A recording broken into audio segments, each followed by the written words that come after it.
মুহূর্তে দেখতে পাচ্ছেন ব্যারাকপুরের গণনা কেন্দ্রের বাইরের ছবি, যেখানে রীতিমতন স্লোগান এবং পাল্টা স্লোগানকে কেন্দ্র করে উত্তেজনার পরিস্থিতি। সমীরণ পাল আমাদের প্রতিনিধি আরো বিস্তারিত বলতে পারবেন এইরকম একটা পরিস্থিতি কেন তৈরি হলো সমীরণ?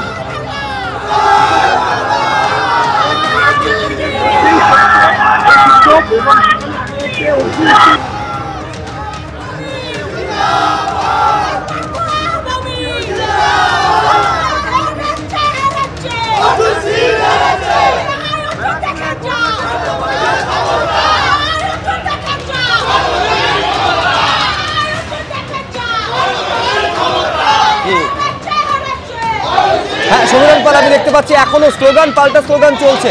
একবার দেখাও ছবিটা, এইরকম একটা উত্তেজনার পরিস্থিতি কি কারণে সমীরণ? সুব্রজিৎ, আমরা এই মুহূর্তে গণনা কেন্দ্রের ভেতরে রয়েছি। ব্যারাকপুর রাষ্ট্রগুরু সুন্দর কলেজ প্রবীর দে ছবিটা দেখাচ্ছে। তৃণমূল সমর্থকরা তারা অর্জুন সিং এর সামনে গ্লো ব্ল্যাক স্লোগান দিচ্ছে। বিজেপি প্রার্থী অর্জুন সিং 50,000-এরও বেশি ভোটে পিছিয়ে রয়েছে, তার পরাজয় কার্যত নিশ্চিত। এই মুহূর্তে প্রবীরকে ছবিটা দেখাতে বলবো। একদিকে তৃণমূল সমর্থকরা রয়েছে, অন্যদিকে কেন্দ্রীয় বাহিনীকে সঙ্গে নিয়ে পুলিশ রয়েছে। দুই পক্ষের মাঝখানে রয়েছে এবং সেখানে দেখা যাচ্ছে কেন্দ্রীয় বাহিনীর পক্ষ থেকে তাদেরকে নির্দেশ দেওয়া হচ্ছে এখান থেকে বেরিয়ে যাওয়ার জন্য, কেননা যাতে কোনো ধরনের উত্তেজনা বা অপ্রীতিকর ঘটনা না ঘটে। সকাল থেকে গণনা কেন্দ্রে দফায় দফায় জয় বাংলা জয় শ্রীরাম স্লোগান। রবিকে দেখাতে বলে অর্জুন সিং তার অনুগামীদের নিয়ে এই মুহূর্তে এখানে রয়েছেন, তিনি এখানে বসে রয়েছেন, অপেক্ষা করছেন। এবং যেখানে বলা যাচ্ছে যে কিছুক্ষণ আগে জয় বাংলা স্লোগান দিতে দিতে তাকে লক্ষ্য করে বোতল ছোড়া হয়, রীতিমতো উত্তেজনার পরিস্থিতি তৈরি হয়। কেন্দ্রীয় বাহিনী আসে, তারা এসে বিষয়টিকে নিয়ন্ত্রণে আনে। কথা বলে নেবো অর্জুন সিং এর সঙ্গে। অর্জুন দা, কি ঘটনা চলেছে? ঘটনা এখানে পোস্টপল ভায়োলেন্সের তৈরি হচ্ছে। পোস্টপল ভায়োলেন্স করার যে প্রক্রিয়া হয়েছিল 2021 সালে, ওই প্রক্রিয়া শুরু হয়েছে। তখনও পার্থভূমির নেতৃত্ব হয়েছিল, এখনও পার্থভূমিকে নেতৃত্ব হবে। কেন? ওরা বুঝে নিয়েছে তৃণমূল কি মানুষের গণতান্ত্রিক অধিকার কেড়ে নেওয়ার পরেও তাদেরকে লোক ভোট দেয়, তাই জন্যে তারা এই রাস্তা এখতিয়ার করেছে। কিন্তু আমাদের গণপ্রতিরোধ রুখে করে দাঁড়াতে হবে। গণপ্রতিরোধ ছাড়া আমাদের কাছে কোনো, কিভাবে গণপ্রতিরোধ করবে সেটা আমরা সবাইকে নিয়ে বিচার বিমর্শ করব। গণপ্রতিরোধ কীভাবে করতে হবে, নালে বাঁচতে পারবো না। ভোটের এই ফলাফল কি কারণ মনে হয়?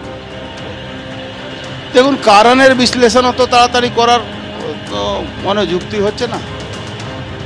কারণের বিশ্লেষণ আগামী দিন করে বলতে পারবো না। দল বদলের সিদ্ধান্ত কি তার কোনো প্রভাব পড়তে পারে? না, দল বদলের সিদ্ধান্ত নিয়ে কোনো প্রভাব। আমার সব জায়গায় যেরকম অত লড়াইতে কাছাকাছি লড়াই, কোথাও তো হ্যাভেক মার্জিনে জিতিনি। যদি বলা যায় তো আমডাঙ্গাতে আমি 4000 ভোট আরও প্লাস করেছি। এইটাই আছে। মানুষ কি কারণে এই ফল খারাপ হলো? দেখুন, এটা বিশ্লেষণ ছাড়া বলা উচিত। এখনই বিশ্লেষণ করতে পারছেন না বিজেপি প্রার্থী অর্জুন সিং। তুমি দেখতে পাচ্ছ যে বিজেপি কর্মী সমর্থকরা তারা প্রার্থীকে ঘিরে রয়েছেন এবং যে কোনো সময় যাতে উত্তেজনা না ছড়িয়ে পড়ে সেই কারণে কেন্দ্রীয় বাহিনী তারা টহল দিচ্ছে এখানে। প্রবীকে একবার ছবিটা দেখাতে বলবো। কেন্দ্রীয় বাহিনীর জওয়ানরা রয়েছেন এবং তারা মাঝখানে রয়েছে, যে কোনো সময় যাতে উত্তেজনা না তৈরি হয়। এবং প্রবীরকে দেখাতে বলবো যে কেন্দ্রীয় বাহিনীর জওয়ানরা রয়েছেন ঠিক ওই পারেই তৃণমূল সমর্থকরা রয়েছেন এবং সেখানে তৃণমূল প্রার্থী পার্থ ভৌমিকও রয়েছে, এবং যাতে কোনো ধরনের অপ্রীতিকর ঘটনা না ঘটে। সকাল থেকে আমরা যে ছবিটা দেখে আসছি যে বারবার দফায় দফায় উত্তেজনা এই গণনা কেন্দ্রে, সেই গণনা কেন্দ্রের বাইরে ভেতরে একই ছবি। এখন যে গণনা কেন্দ্রের ভেতরে দফায় দফায় জয় বাংলা স্লোগান দিচ্ছেন তৃণমূল সমর্থকরা, আর এই জয় বাংলা স্লোগান দিতে দিতে উত্তেজনার পরিস্থিতি তৈরি হয়। এবং এখানে তুমি দেখতে পাচ্ছ ছবিতে যে পার্থ ভৌমিক তৃণমূল প্রার্থী, তাকে ঘিরে রয়েছেন তৃণমূল সমর্থকরা। প্রচুর ব্যবধানে জয় তার প্রায় নিশ্চিত। এবং অর্জুন সিং ব্যারাকপুরের বিজেপি প্রার্থী, যার সঙ্গে একটা যুযুধান দুই পক্ষ ছিল। এবং এই মুহূর্তে যেটা ব্যারাকপুরের সবথেকে বড় বিষয় ছিল যে এই ব্যারাকপুর লোকসভা কেন্দ্রে এই ফলটাকে কিভাবে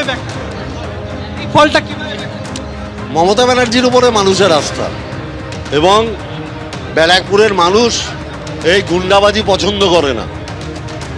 যে দীর্ঘদিন ধরে এলাকায় গুন্ডামি করেছে, মানুষ তার বিরুদ্ধে রায় দিয়েছে।